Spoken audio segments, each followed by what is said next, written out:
नमस्ते बच्चों। आज मैं आप लोगों को क्लास 9 क्षितिज का पाठ नाना साहब की पुत्री देवी मैना को भस्म कर दिया गया, इसका मैं MCQ प्रश्न उत्तर यानी ऑब्जेक्टिव टाइप का प्रश्न उत्तर जो एग्जाम में पूछा जाता है, बहुत ही इम्पोर्टेंट होता है, उसको मैं पढ़ाने जा रही हूँ। और इससे पहले मैं MCQ का और भी चैप्टर का मैं पढ़ा चुकी हूँ। और क्लास 9, क्लास 10 कृतिका, क्षितिज, स्पर्श, संचयन, इसका मैं सारा वीडियो बना चुकी हूँ। फुल एक्सप्लेनेशन, समरी और क्वेश्चन आंसर और हिंदी व्याकरण भी आसान रूप में मैं पढ़ाई हूँ। तो उन सबको देखने के लिए आप ऊपर दिए गए आई बटन पर क्लिक करके देख सकते हैं, या नीचे दिए गए डिस्क्रिप्शन बॉक्स में देख सकते हैं, या प्लेलिस्ट में जाकर देख सकते हैं। और बच्चों, आप मुझे इंस्टाग्राम, फेसबुक और ट्विटर पर भी फॉलो कर सकते हैं। तो अभी हम लोग नाना साहब की पुत्री देवी मैना को भस्म कर दिया गया, इसका MCQ प्रश्न उत्तर जानेंगे।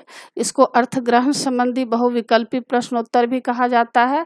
और प्रश्न इस तरह से रहेगा आप लोगों को कि निम्नलिखित गद्यांशों से संबंधित प्रश्नों के उत्तर दीजिए। इसमें कुछ आपको पैराग्राफ रहेगा और उसमें से कुछ उत्तर क्वेश्चन भी पूछा जाएगा, जिसका मैं अभी आपको बताने जा रही हूँ। पहला पैराग्राफ है, सन 1857 ईस्वी के विद्रोही नेता धुंधु पंत नाना साहब कानपुर में असफल होने पर जब भागने लगे तो वे जल्दी में अपनी पुत्री मैना को साथ न ले जा सके।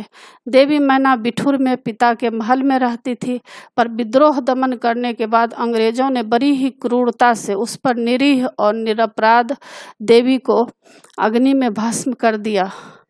उसका रोमांचकारी वर्णन पाषाण हृदय को भी एक बार द्रवीभूत कर देता है। प्रश्न इस तरह से रहेगा, नाना साहब ने किसके विरुद्ध विद्रोह किया था? तो इसका उत्तर ग है, अंग्रेजों के विरुद्ध। दूसरा, नाना साहब अपनी बेटी को महल में क्यों छोड़ गए थे? इसका उत्तर ख है, जल्दी में उसे ले नहीं जा सके। तीसरा, नाना साहब का आवास कहाँ था? इसका उत्तर ख है, बिठूर में। चौथा रहेगा, अंग्रेजों ने मैना को किस प्रकार मार डाला? इसका उत्तर ग है, जलाकर। पांचवा, पाषाण हृदय का अर्थ क्या है? इसका उत्तर ग है, कठोर हृदय। अब दूसरा पैराग्राफ इस तरह से रहेगा, कानपुर में भीषण हत्याकांड करने के बाद अंग्रेजों का सैनिक दल बिठूर की ओर गया। बिठूर में नाना साहब का राजमहल लूट लिया गया, पर उसमें बहुत थोड़ी संपत्ति अंग्रेजों के हाथ लगी। इसके बाद अंग्रेजों ने तोप के गोले से नाना साहब का महल भस्म कर देने का निश्चय किया। सैनिक दल ने जब वहां तोपें लगाई, उस समय महल के बरामदे में एक अत्यंत सुंदर बालिका आकर खड़ी हो गई। उसे देखकर अंग्रेज सेनापति को बड़ा आश्चर्य हुआ, क्योंकि महल लूटने के समय वह बालिका वहां कहीं नहीं दिखाई दी थी। प्रश्न इसमें इस तरह रहेगा, पहला, अंग्रेजों के दल ने कानपुर में हत्याकांड क्यों किया?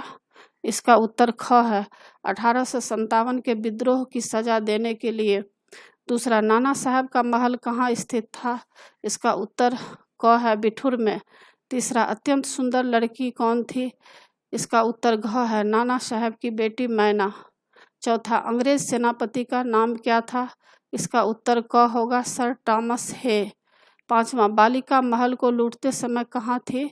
इसका उत्तर क होगा, महल में गुप्त स्थान पर। तीसरा पैराग्राफ रहेगा, बड़े दुख का विषय है कि भारत सरकार आज तक उस दुर्दांत नाना साहब को नहीं पकड़ सकी, जिस पर समस्त अंग्रेज जाति का भीषण क्रोध है। जब तक हम लोगों के शरीर में रक्त रहेगा, तब तक कानपुर में अंग्रेजों के हत्याकांड का बदला लेना हम लोग न भूलेंगे। उस दिन पार्लियामेंट की हाउस ऑफ लॉर्ड्स सभा में सर टॉमस हे की एक रिपोर्ट पर बड़ी हंसी हुई, जिसमें सर हे ने नाना की कन्या पर दया दिखाने की बात लिखी थी।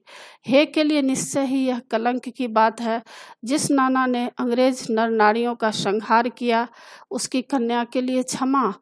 अपना सारा जीवन युद्ध में बिताकर अंत में वृद्धावस्था में सर टॉमस हे एक मामूली महाराष्ट्र बालिका के सौंदर्य पर मोहित होकर अपना कर्तव्य ही भूल गए। हमारे मत से नाना के पुत्र, कन्या तथा अन्य कोई भी संबंधी जहाँ कहीं मिले मार डाला जाए।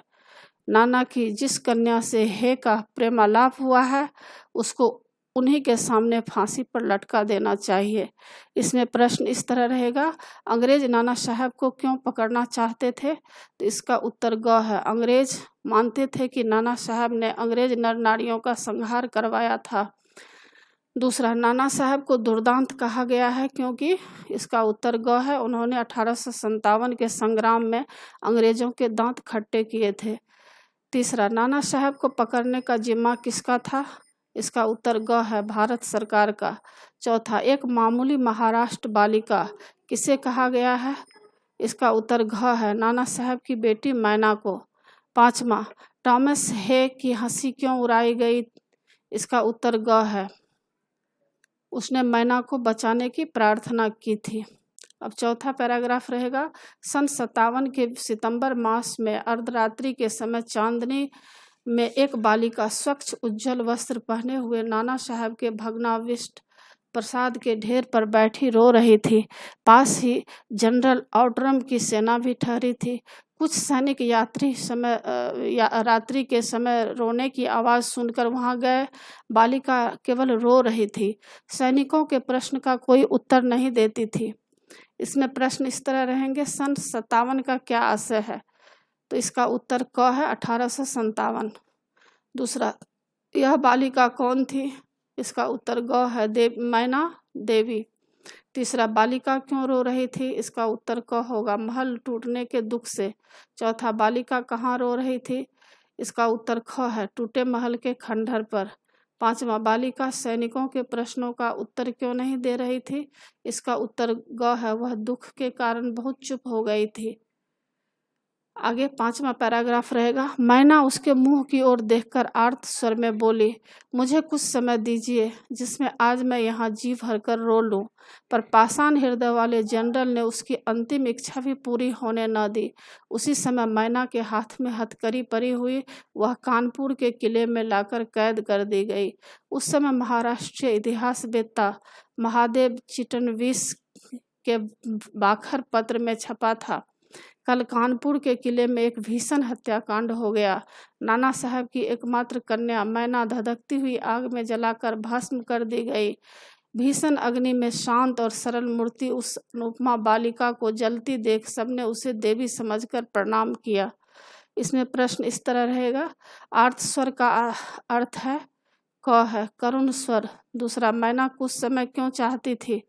इसका उत्तर है घ, वह खुलकर रोना चाहती थी। तीसरा, जनरल आउटरम कैसे स्वभाव का जनरल था? इसका उत्तर ग होगा, क्रूर।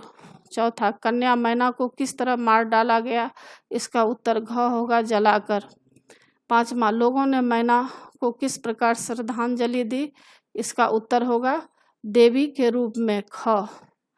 तो बच्चों, इसी के साथ पाठ की समाप्ति होती है। आशा है आप लोगों को पाठ समझ में आ गया होगा। एग्जाम के लिए अच्छी तरह तैयार कर लीजिएगा। और बच्चों, आप मेरे चैनल देवज नागरी को जरूर सब्सक्राइब कीजिएगा और सब्सक्राइब के बगल में बेल आइकन बटन है, उसे क्लिक कीजिएगा, लाइक कीजिएगा और शेयर कीजिएगा।